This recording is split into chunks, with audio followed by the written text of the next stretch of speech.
Death to America. What impact have those explosive words from Iran's supreme leader had on delicate nuclear talks as they approach a significant deadline? I'm Armstrong Williams, and this is the Right Side Forum. Welcome to the Right Side Forum. I'm Armstrong Williams. Thank you so much for joining us. Iran's supreme leader, Ayatollah Khamenei, agreed with a man in the crowd who shouted death to America while he was speaking to 1 week ago today. The Ayatollah went on to reject America's bullying of Iran. A framework deal for these nuclear negotiations is due in 3 days, and this type of language from one of the main negotiating partners isn't the only thing putting a nuclear accord in jeopardy. Joining us to discuss the latest developments are legal scholar, author, and activist, and my friend, Alan Dershowitz, who is with us via Skype from Cambridge, Massachusetts. Welcome, Mr. Dershowitz. Thank you for joining us. Hi. It's good to see you, and you look good. Thank you. You're welcome. And Frank Gaffney, founder and president of the Center for Security Policy. Gentlemen, welcome to the forum. Mr. Dershowitz, let us start with you. When you hear those words, death to America, should we ignore them? Do they really have meaning, as the White House have said? It's just meant for a certain public audience in the United States, and we should sort of ignore them? No, we can't ignore them. I think history has proved that when dictators call for death, whether it's death to the Jews in the 1930s or death to America and Israel today, you have to take them at their word. What if it's only a 20 or 30% chance that they would use their nuclear weapons to destroy Israel or to attack American troops or to ultimately destroy the United States with their intercontinental ballistic missiles? Can we take a 20 or 30% chance? Would anybody get on an airplane if there were a 20% or even a 5% chance? So I think we have to assume that Khomeini means it. Right now, he doesn't have the ability to bring it together, but once he gets his nuclear weapons, as this deal would allow him to do in 10 years, he would have the motive, the capability, and the opportunity to do it, and we ought to stop that. The president himself has said that a nuclear-armed Iran is a game changer, and apparently he's allowing the game to be changed. Frank Gaffney, I don't think you would disagree with Attorney Dershowitz, but what should be our response to these chilling dictates from the Ayatollah?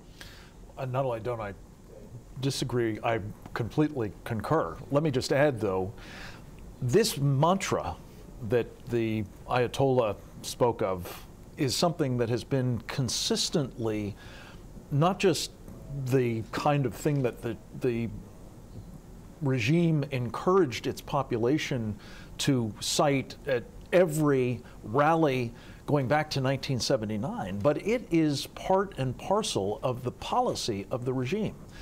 So much so that another sort of variation on the theme is something that Mahmoud Ahmadinejad, the previous president, used to say, that a world without America was not just desirable, but achievable.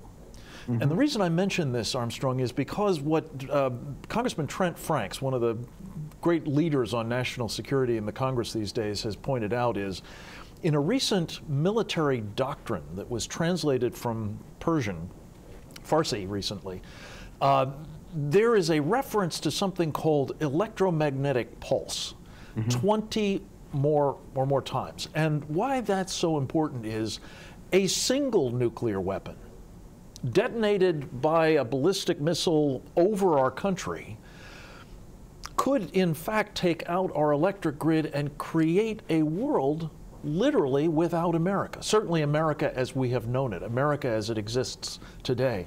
So this is so important that I believe, to answer your question directly, we must stop this negotiation. We must not pursue further this deal on these terms that John Kerry just said, inshallah, we will complete. Now, that's a further indication of how far off the dime we are in this government now. Mr. Dershowitz, you know, it does seem as though what you both are saying is lost on world leaders.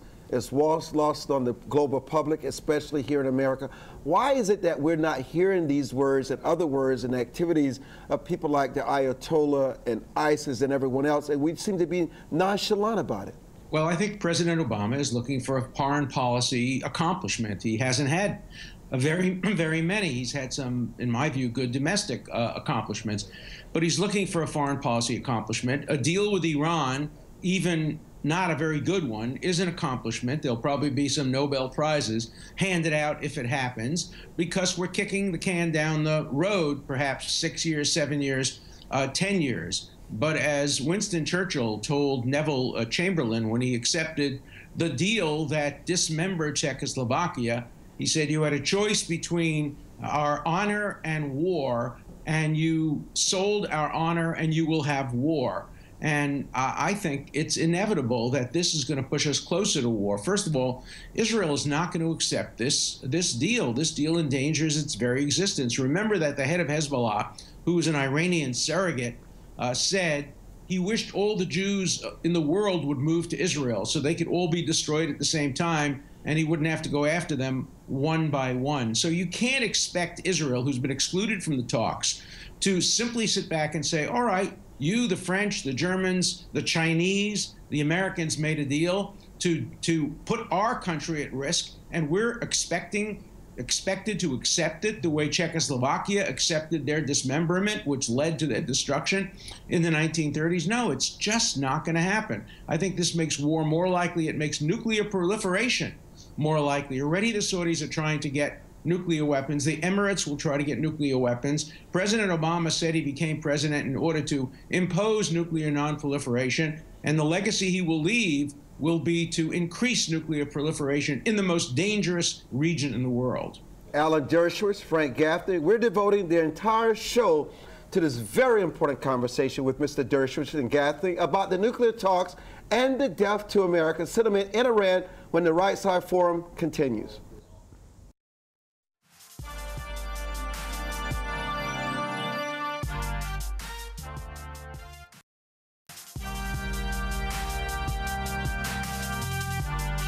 Welcome back with our guests, Frank Gaffney and Alan Dershowitz.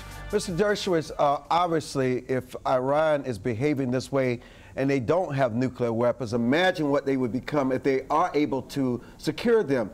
Does it concern you how they're ignoring the IAE? They're doing everything they possibly can to make people believe that there's someone that you can negotiate with, and you got the president supporting them in their fight against ISIS in Iraq, and you got Saudi Arabia and Turkey and Egypt and all these other Arab nations who've declared war in Yemen to protect their interests there, and the United States seems to be lost in the shuffle. What do you make of this latest development in Yemen and the role of the United States? It's very confusing. We seem to be on both sides of the issue. That is, we're supporting Iran in Iraq, and we're opposing Iran in Yemen. This president, tragically, has managed to alienate not only Israel, but all of its other allies in the Middle East. It's alienated Saudi Arabia, the Emirates, Jordan, Egypt, and I think many in the Palestinian Authority as well, because it's not doing a good job of protecting and preventing the region from becoming an Iranian hegemony. Iran is now in Syria. Iran is now in Lebanon. Iran runs Iraq. It basically is in control, certainly of the Shia portion of Iraq. It's trying to take over Yemen. And the idea that with a nuclear weapon, it would be uncontrollable. Remember, Israel stopped Syria from getting a nuclear weapon by destroying its nuclear capacity. Imagine if Assad had a nuclear weapon today that it would use on its own people and perhaps on the Golan Heights. Imagine if Iraq had a nuclear weapon. Israel destroyed Iraq's nuclear weapon in Osirak back in 1981. If it hadn't done that, we would have a nuclear-armed Iraq today. And so with this green light, apparently, saying to Iran, you're going to be a nuclear power in 10 years, for purposes of its hegemony, it's already a nuclear power. All the countries in the Middle East are going to start acting as if Iran is already a nuclear power, since the United States and the other nations apparently are giving it a green light within 10 years. So help us understand, Frank, how is it that the United States finds itself in this situation? trying to show support to Iran. Iran is using it to exploit. We're alienating our allies all over the world. Is it ill-advised? Do they really believe that there's the potential that Iran can come to the table and forget about its ambitions of a nuclear program? I think you have to go back to the very beginning of the administration, Armstrong, and I think it broadened the lens a little bit. This president came to office with the conviction that he was going to set right what had been a series of mistakes by previous administrations, Republican and Democratic, by the way, in terms of their close alignment with Israel and their relative indifference or distance from various Muslim nations. One of his first foreign call was to the Palestinian authorities, Mahmoud Abbas. He said very explicitly, this is an indication of a change we're making. We're going to have more daylight from Israel. He went to Al-Azhar University in June of 2009 to go and basically talk to a Muslim Brotherhood populated audience at his insistence to demonstrate to them that he was going to try to improve relations not just with the Muslim world but with the Islamists. He was silent, as Alan has sort of alluded to, he was silent when those in Iran who wanted to get rid of this horrible, despotic Islamist regime there were seeking at least some indication that he stood with them. So in every respect, he has been aligning us, I believe, with the wrong side. This business about a legacy is just one piece of it. It's part of a larger, well, to use his favorite phrase, fundamental transformation, not just of the United States, but the world. Starting with probably the most dangerous part, I certainly agree with Alan about that, and doing it in a way that is making it vastly more dangerous by the day. Mr. Dershowitz, explain to us around the country, and especially in the political capital of the world, what is at stake for all of us? What's at stake for all of us is an Iran, a country that knows no limits, a suicide country, a country that's prepared to sacrifice millions of its own citizens in order to bring about some Islamic apocalyptic result. We're arming it with nuclear weapons when it already has intercontinental ballistic missiles. And I agree with Mr. Gaffney that the potential for an attack on the United States is there. Of course, we have great power and great deterrent force, and they would have to be literally suicidal to try to attack us. But remember, they've attacked us in the past. They attacked our Marine base. They've attacked American institutions. They have encouraged terrorism against the United States. They're essentially at war with America and have been for many, many years. So I think the stake is very great. I think also a Middle East that will blow up. And I think, look, the vast majority of Americans support Israel and want to see it thrive. Israel exports more life-saving medical technology than any country in the world per capita. It does so much good in terms of its high technology. It helps everybody in the world. And the idea of seeing Israel placed at risk of nuclear destruction by a country that has said its goal is to destroy Israel, I think affects all of us. Amen. Alan Dershowitz and Frank Gaffney are staying with me for today's Right Side Forum on the nuclear talks with Iran. Join us right after this.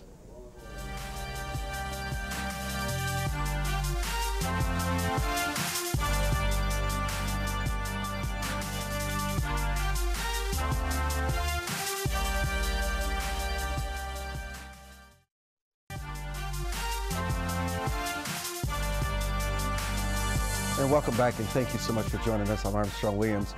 We're back with our guests, Alan Dershowitz and Frank Gaffney. Mr. Dershowitz, listen, Congress is not pushing back on what the president is trying to do with Iran, especially with the sanctions.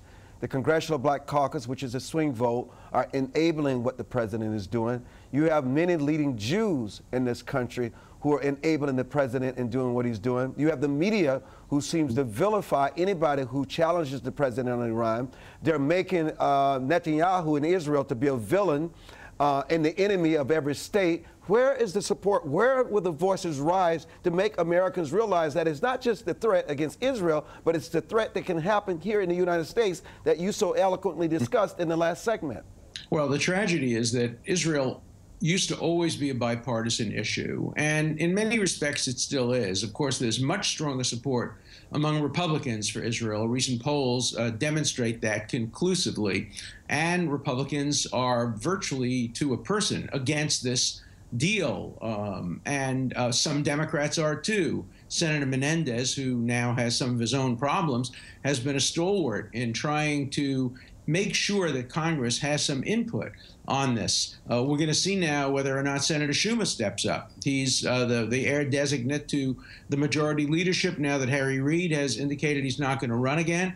And let's see if he steps up and does what he ought to do as both a senator from New York and a potential national leader. He has to know that this is not a good deal for the United States, for world peace, and for Israel. I'm deeply disappointed at the Black Caucus. I have many friends within that caucus, and I spent a lot of time talking to Congressman Charles Rangel, who I've known for years, and I think I helped to persuade him not to boycott the Netanyahu speech when many others in the Black Caucus did. I don't ever want to see this become a conflict between the Jewish community and the Black community. We've worked together so long and so hard and on so many issues. And, you know, I am so deeply involved, and so many other Jews are, in the civil rights movement. I would expect at least some support from many within the Black Caucus for Israel's literal survival when it comes to the Iranian threat. So I hope that some members of the Black Caucus will reconsider and not become just part of the chorus of opposition to everything that Israel seeks, because what Israel seeks in this regard is good for America. It's good for America regardless of your race, regardless of your religion, regardless of your ethnicity. And speaking of religion, the people who are at least as great risk of being killed if Iran gets nuclear weapons are the Palestinians. Nuclear weapons don't distinguish between Jews and Arabs, between Muslims and Israelis. There's going to be risk to everybody, and I think everybody in the world ought to unite around the checks and balances that our Constitution requires before a deal like this is finalized. Congress must have some input, and right now, Congress is not supportive of the deal as we now know it. The other thing I'm worried about is this. The administration is telling us, don't complain about the deal now, it's too early. But once the deal is signed, they're going to say, don't complain about the deal, it's too late. When is the right time? Now is the right time. I want to switch reels quickly here. Obviously, we cannot ignore what happened with that flight coming out of Germany, headed to Düsseldorf. Was it a terrorist attack? It just seemed, it has to make all of us who fly the world feel a little eerie that not only do we have to worry about terrorists themselves, but pilots in the cockpit. Yeah, as best we can tell from the evidence that's been presented so far is that you had a disturbed individual who shouldn't have been in the cockpit, who was being treated for mental illness that should have disqualified him. Can that happen again? Of course it can. I think that the industry and the regulators have tried to institute procedures that minimize the chances of that. But yeah, this is the possible problem, and we never had an explanation for what happened to that Malaysian jet, where it seems as though some effort was made to do violence to the passengers from the cockpit as well. Is this part of a pattern? Is this a couple of anomalous situations? It's hard to say, but clearly the combination of terrorism that we do know is targeting passengers in planes, and these kinds of human problems, or vulnerabilities at least, make all of us nervous, and I think require redoubled effort to try to ensure the security of those passengers, and that means basically all of us these days, doesn't it? Yes, Mr. Dershowitz, we have less than a minute. Listen, if someone decides that they're a mental case and they hide their behavior and they get in the cockpit and the pilot goes to the restroom, I don't care what kind of policy you put in place, it's going to be very difficult to avoid what just recently happened. No, I agree with that. It's difficult, but there are some technological fixes that we can impose, and also the requirement that when somebody has written a letter saying that you're not fit to fly that day, you would think that the law should require that the employer be notified of that. Also, I think some video cameras in the cockpit, some other technological fixes can reduce the likelihood. Nobody's ever going to eliminate it completely. We know that. Flying is safe. Living is unsafe today in the world. You never know when you can be a victim of a terrorist attack or just of a complete a person who's not suited to flying. So we have to do everything we can to increase safety, but we'll never get perfection. Listen, it was terrific having Frank Gaffney, and it's just a pleasure having Alan Dershowitz joining us by Skype. I want to give some love out to his wife for making it all work for us. Thank you both for joining us. And when we come back, Marcus Mullins will be featured among our young leaders.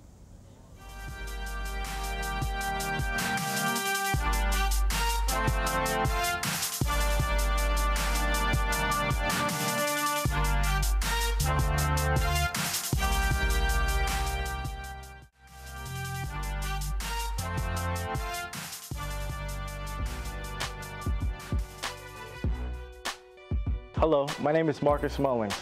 I've always been a free spirit in the pursuit of making dreams a reality. I developed a passion for people and culture. Understanding norms and values allow me to understand what is important to them. Knowing what's important to a group of people, you can look for voids in the market. Uncovering those needs leads to the development and the marketing of businesses that are successful every day. Every day, do something to make your dreams a reality. Read, write, or work on your plan daily. Good things happen through progressive activity.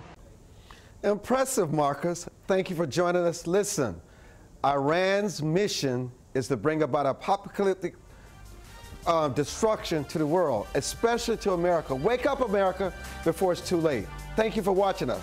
Good day.